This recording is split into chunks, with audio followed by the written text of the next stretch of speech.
from New Delhi, you're watching DDI India Live, India's voice to the world. I'm Lipakshi Khurana, coming up in the next 30 minutes. Slovak Prime Minister Robert Fico out of danger after being shot multiple times. Governmental confirms it as a political assault. Biden, Putin and European leaders condemn the attack.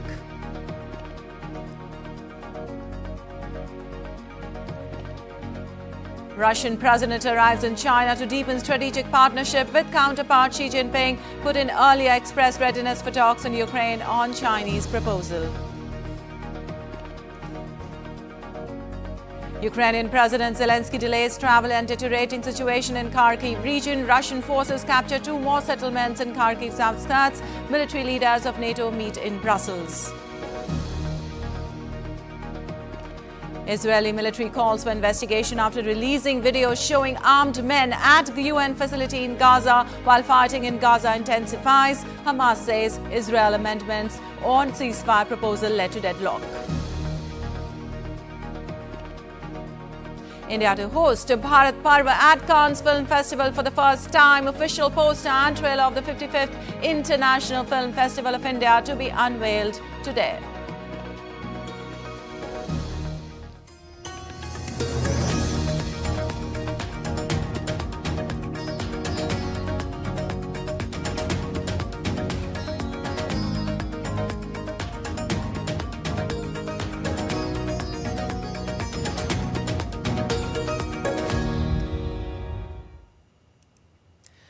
And let's start with some soccer news. Juventus wins Coppa Italia final for the record 15th time. Beats arch-rival Atlanta 1-0. Early strike by Dusan Blahovic seals first trophy there.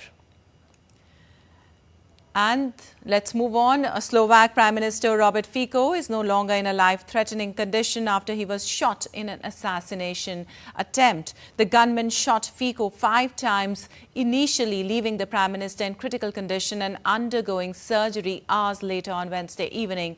The shooting occurred after Fico attended a government meeting in Handlova. Police said the 71-year-old shooter is in custody while the motive remains unclear so far. Officials said no one else was injured in the attack. Slovakia's Minister of Defense Robert Kalinek told a press conference that the shooting of Prime Minister Robert Fico was a political assault. Look, we're just talking about the level of democracy, about capability to understand each other, to accept the other opinion, that not only one is that good one. If somebody have a different opinion, it's also, he have also his place on the earth and all in the political field. So this is the issue, what's happened. It's a political assault. While U.S. President Joe Biden and Russian President Vladimir Putin joined Slovakia's EU partners in expressing shock and condemnation of the shooting, European Commission President Ursula von der Leyen also condemned the assault. Fico was elected Prime Minister in October after running a campaign that criticized Western support for Ukraine. The European country is a member of NATO and the European Union and has little history of political violence. Well, Russian president begins his state visit to China on Thursday. Ahead of the visit, Putin praised Russia-China relations, saying they have reached the highest level ever, despite the difficult global situation that continues to get stronger. Putin also expressed a readiness for talks in Ukraine on Chinese proposal. Despite economic ties growing stronger, the U.S. sanctions have led to Chinese fears of secondary sanctions, with a clear dip in Chinese exports to Russia in March and April. Dasha Chernyshova has more from Russia. Russian President Vladimir Putin chose China for his first overseas trip in a new term, a sign of strategic importance of ties between Moscow and Beijing. The 2-day state visit will see discussions on international and regional issues, including Ukraine and Middle East. Moscow says China and Russia play a crucial role in balancing world affairs. Putin thanked China for its stance on Ukraine and said Russia has a positive assessment of China's approach to solving the Ukrainian crisis. He noted that Beijing truly understands its root causes and its global geopolitical meaning. Trade is also high on the agenda of the negotiations. Trade turnover reached a record high of $240 billion in 2023. The sides aim for more. Russia has become not only an important supplier of energy resources to China, but also increased its supplies of agricultural products by 53% last year. A large volume of bilateral documents, including commercial ones, has been prepared for Putin's visit. Putin will also hold talks with Chinese Premier Li Qian and visit Harbin to take part in the opening of the 8th Russian-Chinese Expo and the 4th Russian-Chinese Forum on Interregional Cooperation. Dasha Cherneshova reporting in Moscow for DD India. Well, Ukraine's President Volodymyr Zelensky postponed all his foreign trips as Ukraine's battlefield situation continued to deteriorate on Wednesday, and Kyiv said fighting raged in the northeastern border town of Vovchansk in Kharkiv region. The capture of the town, 5 kilometers from the border, would be Russia's most significant gain since the war began. A late-night report issued by Ukraine's General Staff said its troops had repelled 4 Russian attacks along the border, but fighting was raging near a string of villages. Troops continued to carry out stabilizing moves near Vovchansk. The report said heavy fire had prompted the military to reposition some troops near Kupiansk to the southeast, an area that has seen heavy fighting in the recent months.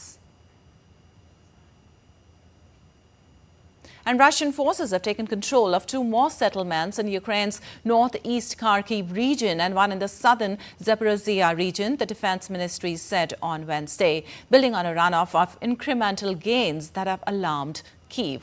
The Defense Ministry said in a statement that units from Russia's North military grouping had captured the settlements of Hilebok and Lukyansky in Kharkiv region. The ministry spoke of heavy fighting in other parts of Kharkiv region too, where it said Russian forces had repelled 3 Ukrainian counterattacks. The Ukrainian military said late on Tuesday that Ukrainian troops had pulled back to more advantageous positions in 2 areas of the Kharkiv region.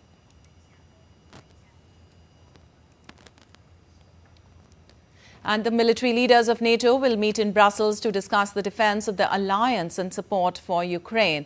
This comes as Russian invaders continue to advance towards Ukraine's second largest city of Kharkiv. Alex Cardia reports for more from Brussels. Well, a big focus for this meeting of NATO's military committee will, of course, be Ukraine. We know that Russian invading forces are moving closer to the second largest city in Ukraine, in Kharkiv. We know that Ukrainian forces have been able to push back some of that Russian advance in some of the neighboring villages, but it will be a real concern. We also know that Ukrainian President Volodymyr Zelensky has cancelled several international trips, including one to Spain and possibly one to here in Belgium, very much concerned with the situation in his country. And that will be the case for those NATO military leaders, the more than 30 members of the NATO alliance gathering, those top military commanders coordinating their efforts both for the defense of the alliance but also for support for Ukraine. We know that has been a top priority for Secretary General and for Rob Bauer, the chair of NATO's military commander as well. And we know the United States announcing just in the last couple of days an extra $2 billion in military support for Ukraine, certainly a much needed boost. We know the Ukrainians have also said they need more equipment to push back this Russian advance. Now, as I mentioned, the defense of the NATO alliance will also be a really important topic discussed by these military leaders here in Brussels. We know that as a defensive alliance, it is now renewing what it calls its regional plans, its plans for the defense of Europe should there be an attack on this continent. That will be discussed all in the run-up to a summit of NATO leaders in Washington, D.C. in July. But in the short term, the focus remains very squarely on Ukraine. Alex Cadier in Brussels reporting for DD India.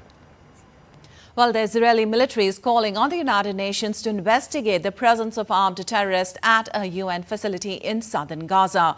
The call for probe came after it released a drone footage filmed on May 11th showing armed men at the facility. UNRWA, the main UN agency operating in Gaza, said it is unable to verify the authenticity or the content of the video, but said it is likely that the video shows an UNRWA warehouse that was evacuated last week. Meanwhile, UNRWA has condemned the use of UN facilities by any party to the conflict for military or fighting purposes. It also reiterated call on all parties to the conflict to respect the sanctity and neutrality of UN installations.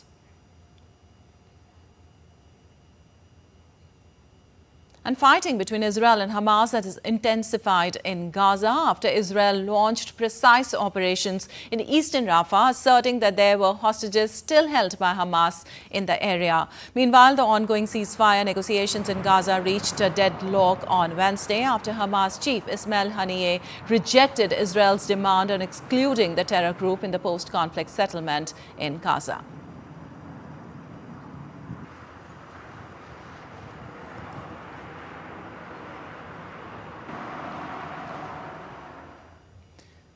And France declared a state of emergency on the Pacific island of New Caledonia after 3 young indigenous Kanak and a police official were killed in riots over electoral reform. The state of emergency will give authorities additional powers to ban gatherings and forbid people from moving around. 500 police officers were sent to the territory to reinforce current forces. Schools have been shut and there is already a curfew in the capital. Rioting broke out over a new bill adopted by lawmakers in Paris on May 14th that will allow French residents who have lived in New Caledonia for 10 years to vote in provincial elections. French Prime Minister Gabriel Attal and Interior Minister Gerald Darmanin held a crisis meeting on the situation. According to the governmental spokesperson, the state of emergency will last for 12 days. And news from around the world now. The Banksy Museum opened to the public on Wednesday in Lower Manhattan. The museum is a permanent exhibition of 160 works that are curated recreations of original works of the elusive street artist Banksy. It says it is the largest such exposition in the world. Netherlands is set to have the most right-wing government in the country in decades, almost 6 months after a major election victory. Dutch nationalist Geert Wilders said a deal had been reached between 4 parties to form the government. Wilders had forfeited the position of Prime Minister to get the parties to the negotiating table after his upset election victory on the 22nd of November. The new Amy Winehouse biopic, Back to Black, is gearing up for American release on May 17th. The film portrays the life and loves of the English singer. The Sam Taylor Johnson directorial gives a different perspective of the film from the Oscar-winning documentary Amy by Asif Kabadia. At a certain point, you have to make choices as well. In Hong Kong's Cheung Chau Island, people gathered at the stroke of midnight to witness the climax of the Bun Festival. 12 participants scrambled up a 14-meter-high tower covered in 9,000 plastic buns. The climbers vied to fill the bags with buns, aiming to accumulate the most points within a 3-minute time limit. The individual who successfully retrieved the bun from the top of the tower would bring luck to their family.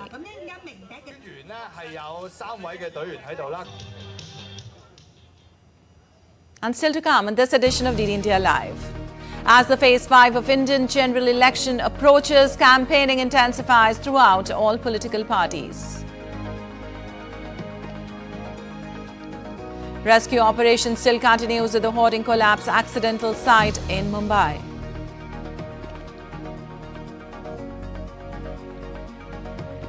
And in soccer, Juventus wins Coppa Italia final for the record 15th time, beats arch rival Atalanta 1-0. Early strike by Dusan Vlahovic seals first trophy in 3 years.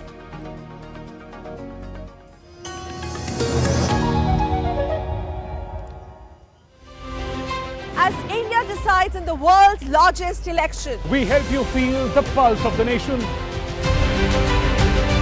I am Sakal Bhatt.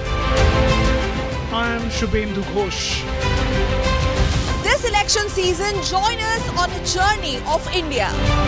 We are in Assam. This is the tea city of India. From down south, Tamil Nadu. Discover the colors of democracy. Gateway to northeast of India. Coastal state of Kerala. Watch Poll Pulse on DD India.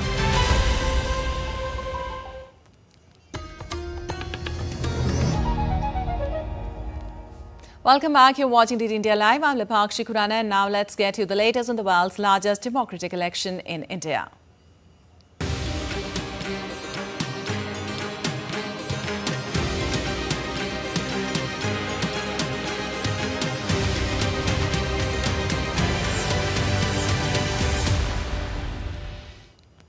While campaigning continues in full swing for the last three phases of India's ongoing elections, voting for the fifth phase to be held on the 20th of May across 49 constituencies in 6 states and 2 union territories. Senior BJP leader and Prime Minister Narendra Modi will be holding several rallies in Uttar Pradesh today. PM Modi will campaign in Lalganj, Jaunpur, Bahadohi and Pratapgarh. BJP leader and Union Home Minister Amit Shah will be addressing rallies in Bihar's Sitamarhi and Madhubani. While BJP National President JP Nadda is slated to hold a roadshow in Bhubaneswar, he will also hold public meetings in Odisha on Thursday.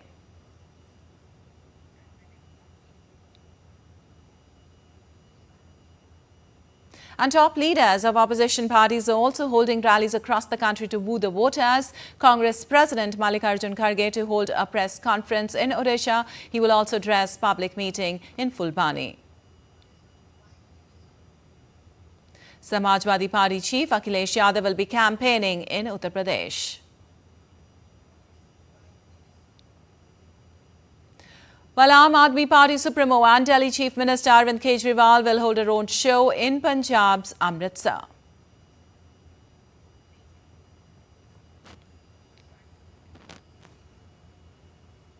Well, Ladakh's lone parliamentary seat is going to polls on the 20th of May in the fifth phase of Great Indian Democratic Elections. DD India's Gautam Roy has spoken with Ladakh's BJP candidate Tashi Gyaltsen about the region's key election issues, ranging from development to environment and strategic concerns to regional aspirations. Take a look. It's an eco-sensitive, national security-sensitive zone as well, and the people also have strong regional aspirations. With us is Tashi Gyaltsen. He's BJP's candidate for the Lok Sabha seat here. Let's talk to him about the election. How is it going, Mr. Gyaltsen? We are getting a very good response everywhere, almost everywhere. I just got back from Kargil, and even in Kargil, people are very much excited. We're hearing that after the application of Article 370 and how the state was reorganized, J&K, and this became a union territory, people have even stronger regional aspirations. How are you meeting those expectations when people ask you about it? People knows that their aspirations can only be fulfilled by BJP government under the leadership of Honorable Prime Minister. And people. What has the union government done so far since 2019 after the application of 370 in terms of the development of the region? People have witnessed this change in a very short span of time, in spite of COVID hitting everywhere. For example, if you go to Demjok is the last village. It's a zero border village. In Demjok, we have been able to deliver all kind of developmental activities there. We fulfill their basic essential requirement. In terms of the national security concerns, there are charges that there is a constant Chinese threat, and there have been incursions as well, and Ladakh is under constant threat and challenge. So how do you respond to those who say that we're not safe? People are secure. We have strengthened the border, in this last 5 years, our primary focus was to strengthen the border. That is why a project like Vibrant Village was introduced, particularly to strengthen the border area. So people are now living in border and people are getting a better livelihood in the better. There is a reverse migration that is happening in border. Wonderful. Thank you for speaking to DD India.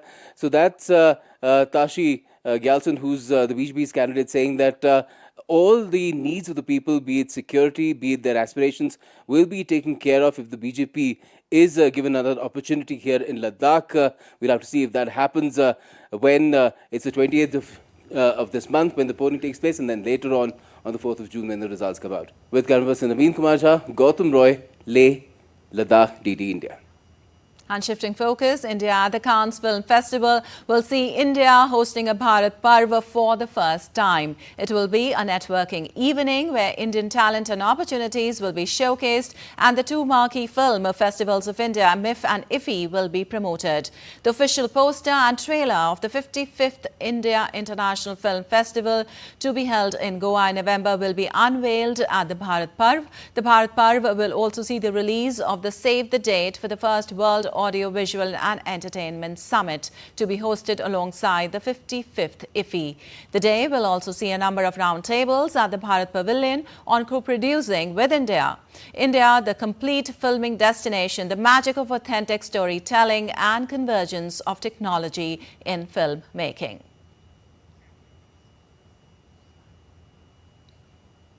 And now let's take a look at other stories making news today.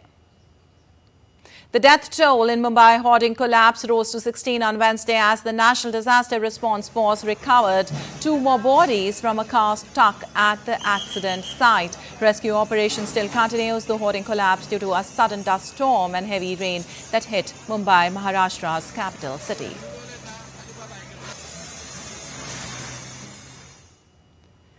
South India's Tamil Nadu got some respite from scorching heat as rains lashed the city on Wednesday. The Regional Meteorological Department has issued a yellow alert for the next 5 days for several districts in the state.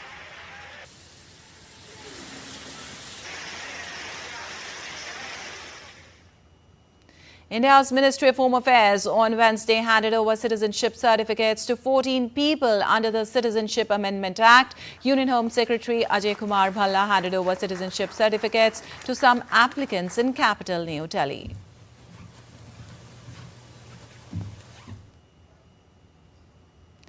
Devotees in the Indian city of Mathura gather to celebrate the Nauka Vihar festival. This festival is connected to the pastimes of Hindu deities Krishna and Radha, who along with their friends would enjoy boat rides on the river Yamuna in the summers.